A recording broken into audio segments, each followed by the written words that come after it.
এইবার বরিশাল ট্রিপের best part ছিল নদীতে গোসল।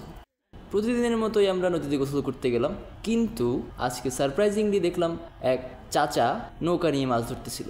দূর থেকে চাচাকে ডাকলাম, ও চাচা। চাচা আমাদের দিকে তাকালো, এরপর তরতর করে নৌকা নিয়ে পাড়ে চলে আসলো। পাড়ে আসতেই চাচাকে জিজ্ঞেস করলাম, চাচা আজকে কি মাছ ধরলাম? চাচা কথা না বলেই নৌকার ডালা খুলে দিল। ভালো করে তাকাতেই দেখলাম বিশাল এক চিংড়ি। আমরা তো মহা খুশি, মাথায় খালি একটাই প্রশ্ন, আজকে ঝোল খাবো নাকি ভুনা খাবো? চাচাকে বললাম, চাচা সব মাছ দিয়ে দাও। চাচা একটা পলিথিন নিল, পলিথিনটা ধুয়ে একে একে চিংড়ি ভরা শুরু করলো। ডানে চিংড়ি, বামে চিংড়ি, ছোট চিংড়ি, বড় চিংড়ি, একে একে সবই পলিথিনে ঢুকতে লাগলো। এর মধ্যে এক বড় ভাই তার বাম হাতটি নৌকার ডালার মধ্যে ঢুকিয়ে সবচেয়ে বড় চিংড়িটি টেনে হিস্টে বের করে নিয়ে আসলো। প্রথম ডালা খালি করে আমরা গেলাম দ্বিতীয় ডালায়।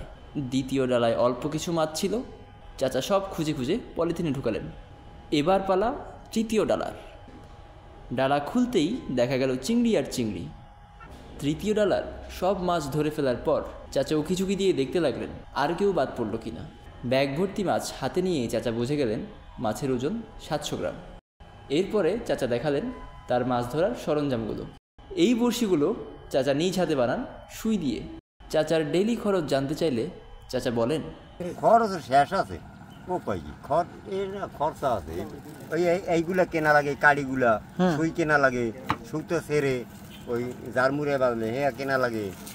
তারপর নিজের খরচ, সংসারী খরচ, চা খরচা, বিড়ি, টোটাল খরচ আছে। নৌকা নিজের। সব শেষে চাচা হিরোর মতো একটা এক্সিট নিল। যাওয়ার সময় আবার হাত নাড়িয়ে বিদায় জানিয়ে গেল। চাচা যাচ্ছে আর আমার মনে আবার প্রশ্ন জাগছে, আজকে ঝোল খাবো না ভুনা?